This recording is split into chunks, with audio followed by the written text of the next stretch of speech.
تعویذ گنڈے یہ منع ہے، خصوصاً جو شرکیہ ہوتے ہیں.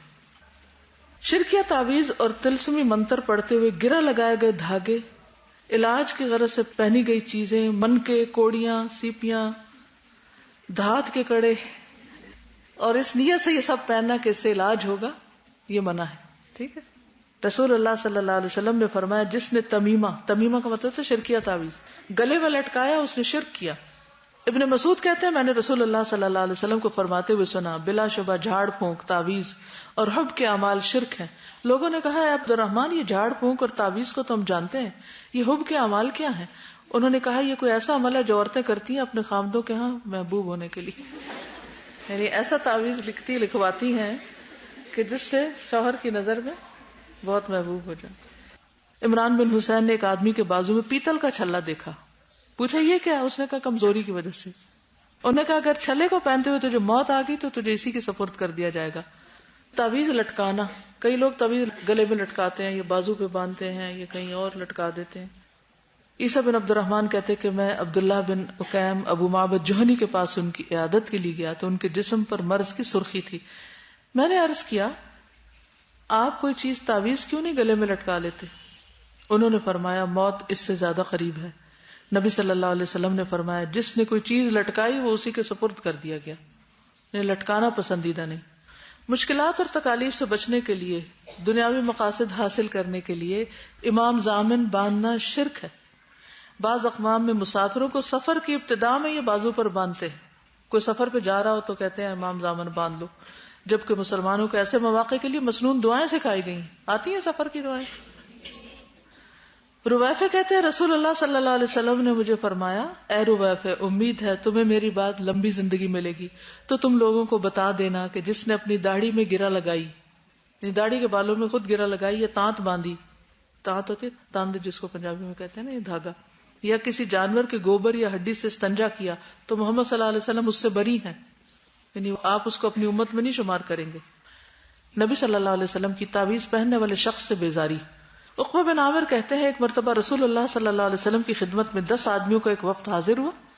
نبی صلی اللہ علیہ وسلم نے ان میں سے 9 آدمیوں کی بیعت کر لی اور ایک سے ہاتھ روک لیا. انہوں نے پوچھا یا رسول اللہ آپ نے 9 سے بیعت کی ہے اور اس شخص کو چھوڑ دیا؟ آپ نے فرمایا اس نے تعویذ پہن رکھا ہے. یہ سن کر اس نے گریبان میں ہاتھ ڈال کر اس تعویذ کو ٹکڑے ٹکڑے کر دیا اور نبی صلی اللہ علیہ وسلم نے اس سے بھی بیعت لے لی اور فرمایا جو شخص تعویذ لٹکاتا ہے وہ شرک کرتا ہے. صحابہ کی بیزاری. قیس بن سکن کہتے ہیں عبداللہ بن مسعود نے اپنی بیوی کو دیکھا کہ اس نے سرخ دانوں خسرے کی بیماری کی وجہ سے تعویذ پہنا ہوا ہے تو انہوں نے سختی سے اسے کاٹا اور کہا عبداللہ کی آل شرک سے بیزار ہے. ہم نے نبی صلی اللہ علیہ وسلم سے یہ بات یاد کی ہے کہ بلا چھپا جھاڑ پھونک، تعویذ اور حب کے اعمال شرک ہے. ابن مسعود کی بیوی زینب فرماتی ہے ہمارے یہاں ایک بڑھیا آیا کرتی تھی، وہ سرخ دانوں کی بیماری کا دم کرتی تھی اور ہمارے پاس لمبے پایوں والی ایک چارپائی تھی. عبداللہ جب گھر میں داخل ہوتے پہلے کھانستے آواز دیتے پھر اندر آتے. ایک دن وہ تشریف لائے، جب اس بڑھیا نے ان کی آواز سنی تو چھپ گئی. وہ آ کر میرے پاس بیٹھ گئے. انہوں نے مجھے ہاتھ لگایا تو انہیں ایک دھاگا سا محسوس ہوا جو میں نے گلے میں ڈالے ہوا تھا. انہوں نے کہا یہ کیا ہے؟ میں نے کہا اس نے مجھے سرخ دانوں کی بیماری کا دم کر کے دیا. انہوں نے اسے کھینچ لیا، توڑ کے پھینک دیا. فرمایا عبداللہ کے گھر والوں کو شرک کی کوئی ضرورت نہیں. میں نے رسول اللہ صلی اللہ علیہ وسلم سے سنا آپ فرما رہے تھے دم جھاڑ، تعویذ اور حب کا عمل سب شرک ہے. تو لٹکانے والے تعویذ درست نہیں. منتر. جابر بن عبداللہ سے روایت ہے کہ رسول اللہ صلی اللہ علیہ وسلم سے نشرہ کے بارے میں دریافت کیا گیا. فرمایا یہ شیطانی عمل ہے. نشرہ کیا ہوتا ہے؟ جن جادو اتارنے کے لیے شرکیہ اور جاہلانہ منتر پڑھنا، یعنی جھاڑنا. شرکیہ دم سے جھاڑ بھی منع ہے، صرف پہننا نہیں بلکہ جو بھی آپ پہ کچھ پڑھے پتا ہو وہ پڑھ کیا رہا ہے، یہ یقین کرنا ضروری ہے کہ وہ صحیح آیات یا مسنون دم ہی کر رہا ہے. گھوڑے کی نال پتہ وہ کیا ہوتی؟ جادو، نظر بد، بیماری یا حادثات سے محفوظ رہنے کے لیے گاڑی، مکان یا دکان وغیرہ پر گھوڑے کی نال لٹکانا یا کالے دھاگے وغیرہ باندھنا اللہ تعالیٰ پر عدم اعتماد کا اظہار ہے، شرک ہے. اس کی بجائے اللہ کی پناہ اور حفاظت طلب کرنے والی دعائیں پڑھنی چاہیے. اب آپ دیکھیے کہ پیچھے جتنے بھی دم کے طریقے مسنون ہیں جب آپ کو پتا ہوں گے تو اس کے علاوہ باقی سب آؤٹ کر دیں. ٹھیک. عبداللہ بن مسعود کہتے ہیں میں نے رسول اللہ صلی اللہ علیہ وسلم کو فرماتے ہوئے سنا دم، جھاڑ، گنڈے، منکے، جادو کی چیزیں یا تحریریں شرک ہے. ان کی اہلیہ نے کہا آپ یہ کیوں کر کہتے ہیں؟ اللہ کی قسم میری آنکھ درد کی وجہ سے گویا نکلی جاتی تھی، تو میں فلاں یہودی کے پاس گئی، اس نے مجھے دم کیا، جب وہ دم کرتا تھا تو میرا درد رک جاتا. عبداللہ رضی اللہ عنہ نے کہا یہ شیطان کی کارستانی ہوتی تھی، وہ تمہاری آنکھ میں اپنی انگلی مارتا تھا، جب وہ یہودی دم کرتا تو شیطان باز آ جاتا. یعنی شیطان، جسے اس دن بھی بتایا تھا نا، بعض اوقات ایک دم سوئی چپتی ہے جسم میں، تو شیطانی کچوکا بھی ہوتا ہے. حالانکہ تمہیں یہی کچھ کہنا تھا جیسا کہ رسول اللہ صلی اللہ علیہ وسلم کہا کرتے تھے، اذهب البأس رب الناس واشف انت الشافی لا شفاء الا شفاءک اشف شفاء لا یغادر سقما. بس اتنا ہی کہہ دیتی، کسی کے پاس جانے کی کیا ضرورت تھی.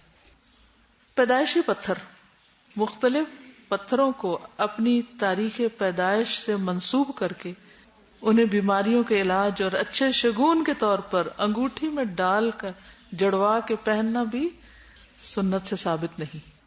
یہ چیزیں بھی، کیونکہ پتھر میں کیا رکھا ہے، یعنی کئی لوگ پتھروں کے مختلف ناموں کو ڈیٹ آف برتھ کے ساتھ میچ کرتے ہیں، اس سٹار کے ساتھ یہ پتھر میچ کرتے ہیں، منحوس ہے یہ، اس کے لیے ایسا اور ویسا، کچھ ستاروں کے ساتھ کرتے رہتے ہیں. تو یہ سب شرک کی قسمیں، شرک اصغر ہے. ربیہ کہتے ہیں کہ عمر رضی اللہ عنہ حجر اسود کے پاس آئے، اسے بوسہ دیا اور فرمایا میں خوب جانتا ہوں تو صرف ایک پتھر ہے، نہ کسی کو نقصان پہنچا سکتا نہ نفع. تو اس سے کیا دلیل ملتی ہے کہ کوئی پتھر کسی کو نہ فائدہ دے سکتا ہے اور نہ نقصان. اگر میں نبی صلی اللہ علیہ وسلم کو تجھے بوسہ دیتے ہوئے نہ دیکھتا تو میں تمہیں کبھی بوسہ نہ دیتا. رسول اللہ صلی اللہ علیہ وسلم نے فرمایا جس نے برا شگون لیا یا اس کے لیے برا شگون لیا گیا، جس نے کہانت کی یا اس کے لیے کہانت دی گئی، جس نے جادو کیا یا اس کے لیے جادو کیا گیا، وہ ہم میں سے نہیں. ٹھیک ہے، یعنی خود کرنا یا کسی کے لیے کرنا، یہ جس کے لیے کیا جائے وہ سب اس میں آ جاتے ہیں. نبی صلی اللہ علیہ وسلم نے فرمایا میری امت کے 70,000 لوگ بلا حساب جنت میں جائیں گے. یہ وہ لوگ ہوں گے جو جھاڑ پھونک نہیں کراتے، نہ شگون لیتے اور اپنے رب پر بھروسہ کرتے ہیں.